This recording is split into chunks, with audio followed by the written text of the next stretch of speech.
All right, shalom, shalom. Before I get started, I want to give all praise and glory to Yahweh, Ba'ashem, Yahushai, Ba'ashem, Rakah, HaKadosh. All right, double honors to our apostles, El's Great Millstone, and Shalom, Wakasar, Lahabakar, which is peace and mercy to the elect throughout the four corners, wherever you may be. All right, I'm the brother Amar from the branch of GMS Cleveland. Come back at you with another video. Lord, willing to be edifying to whomever may be watching. And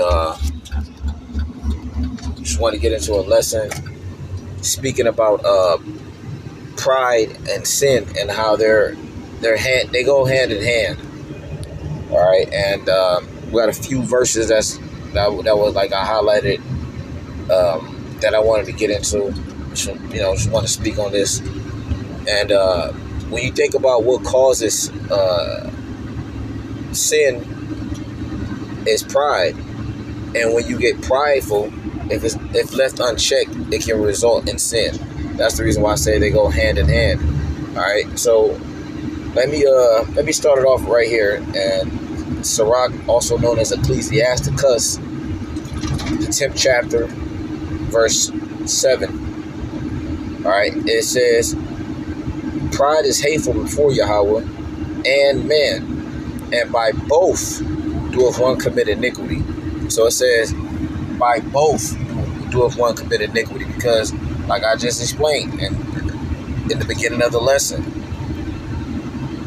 when you get prideful, if left unchecked, it results to usually you sinning, going off.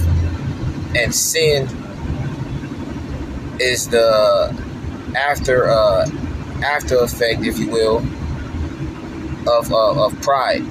All right, then what led to you committing that sin, that act that goes against Yahweh Shai's will, is because you got prideful and you didn't want to you didn't want to check that behavior. All right, so that's why the Lord hates pride, man, because ultimately the Lord he sees and understands what is leading to. All right, that's why we have to maintain humility, meekness. That's why the Lord speaks about these things. That's why the Lord harps upon these things. That's why it's constantly in the scriptures, because those things, like I said, they're complete contrary or contrast to one another. And you see the results, man. Look at the behavior of the people, man. Look how these people, look how they act.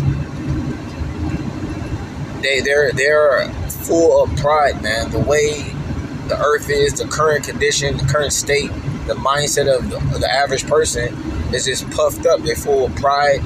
There's no meekness and there's no humbleness at all in these people, man. Even when they think they're being humble and meek, it's just nasty work, man. As as the saying goes nowadays. But I'm gonna jump down, because like I said, I'm speaking about pride, right? So it says, this is verse 12.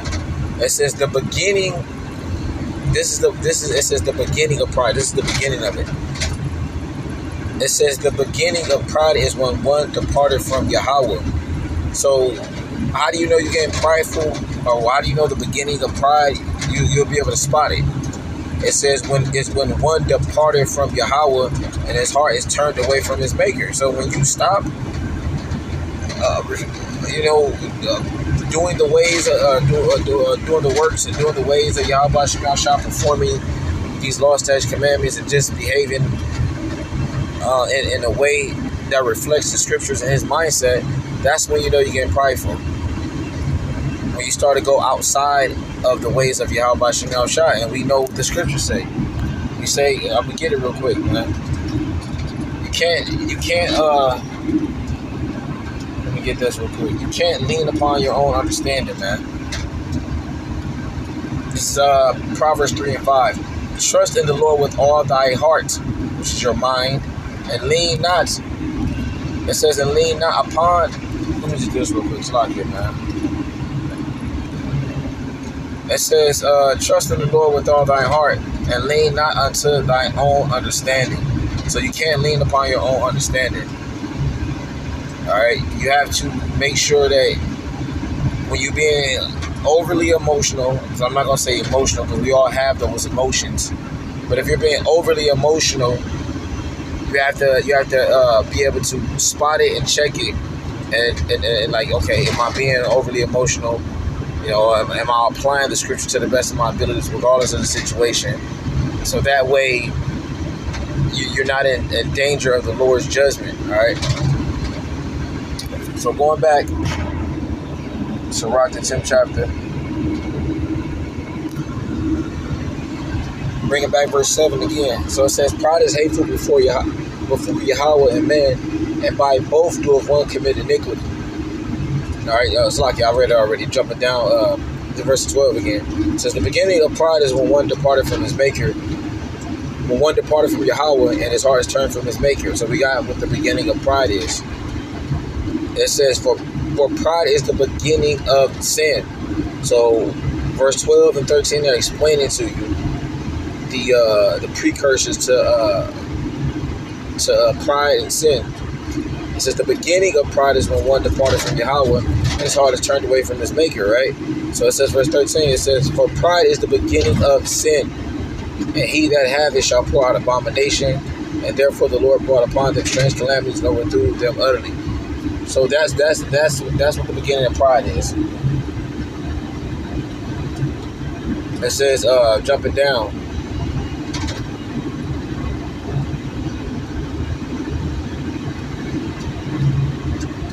verse 18, it says, "Pride was not made for men, nor fury's anger for them that are born of women." So ultimately, the Lord, pride wasn't even made for us, man. All right, you really should be in a to the best of your abilities, meek, contrite spirit, 24/7. Try your best, your hardest to refrain from being prideful when it results and ends in negativity. Because you can be so-called proud about being an Israelite, but really we're honored, you know what I'm saying, to be an Israelite. Let's give it as an example. Or you have a son, right? Your son is, he's a great example of how you raised him, and he fears Yahweh Shem Shai. He's an upright individual. You know what I'm saying? So you like, man, I'm proud of my son, but it's in an honorable way. It's in a way that's not in a negative light. I just wanted to, get that so I ain't losing Jake. But let's see, was that it? Yeah, that was it, man. I just wanted to make this short and sweet and to the point. Like I said, it was just something that came to my mind about what leads to sin. All right, and what's the beginning of sin, and what's the beginning of pride. Matter of fact, let me see.